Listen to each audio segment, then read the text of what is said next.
Hi, it's Faceless Tech. A while ago, a couple of months ago, I won an Arduboy when I made this SP Arduboy. I'll link to this in the description below if you want to take a look at that.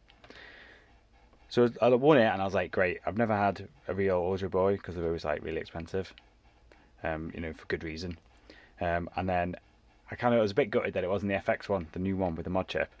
But then also I thought, wait a minute, this would give me the perfect opportunity to either do the flash chip mod myself, or which when I seen the price of them, I was like, oh my! I think it was actually cheaper to buy just a normal FX Arduboy, just straight out with it pre-installed. So then I thought, wait a minute, I've had a lot of experience with the flash chips, with a few other Arduboy builds, and I thought, wait a minute, I can just do my own. So what I did was did my own. So just took the screws out the back here. What I did was, originally, it comes with the original bootloader. I had to flash the Mr. Blinky, the Cathy 3K bootloader, which I'll put a link in the description with all the technical details.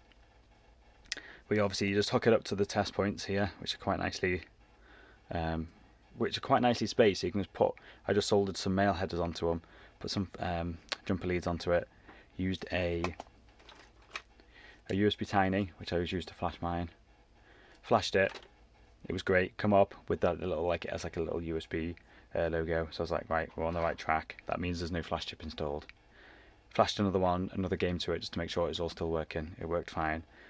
And then I set out about debugging this chip. Basically, what I did was put a bit of double-sided tape, tape the chip on its back. That's where I've marked this pin 1 here. And then just when I used some enamel wire, I just did it to all the different test points around. Didn't manage to get it working the first go because I actually soldered the reset, one of the leads here to the wrong pin. When it did work, it was great. Uploaded the full catalogue, and basically it's just an Arduboy FX now. It's a bit of a trial and error. I made a little schematic up for which where to attach these to. I wanted to do this because there will probably come a moment in time where you probably won't be able to get the flash chip,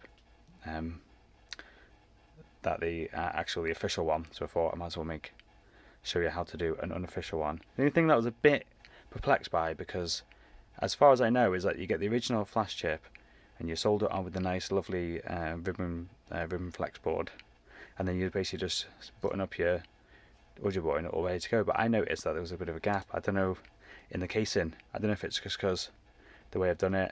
But I was thinking because even if the flex is going to add a little bit of thickness to it, and this basically chip is just sat just on a bit of double-sided tape. So I had to basically make this little frame. It's a little 1/2 mil spacer. It just fits in the frame here. And luckily there was enough thread on these original screws, so you could screw it all back together. You could have screwed it back together, but there would have been like a little bit of a gap, a bit of a bulge, and it looked a bit ugly. So I just thought I'll make this and have the same gap all the way around, and it looks quite good. But I'll show you it in action. So if you just turn it on normally, it'll play the last game you played. If you hold down the D-pad, it'll give it to the FX bootloader. It's really flashing on camera, but actually it just looks normal in real life. And then you can just go through and pick here whatever one you want to do. And there it is.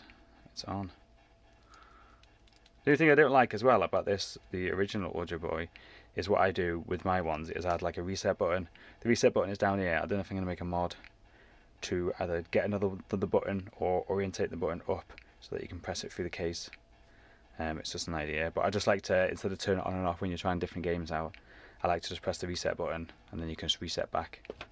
Like with this one, you can, once you're in a game, you can just press reset and it'll reset back to the menu without having to turn it on and off, which is quite nice. That's the only other complaint I've got. But after looking at this, the design and the super tiny thin battery is just amazing. Hats off to the designer of the Arduboy. Done a very, very nice, and the buttons just feel absolutely superb. Lovely. Anyway, that's enough of me rambling. I'll obviously do a link in the description with the pinouts for the chip and the where to get the chip, what chip to get, how to flash it, all the full instructions. I've even found a link to the original FX chip image, so that you can just throw that on, which takes about 55 seconds to flash. It is massive. It's about just over 5 meg. But yeah, as usual, thanks for watching and happy hacking.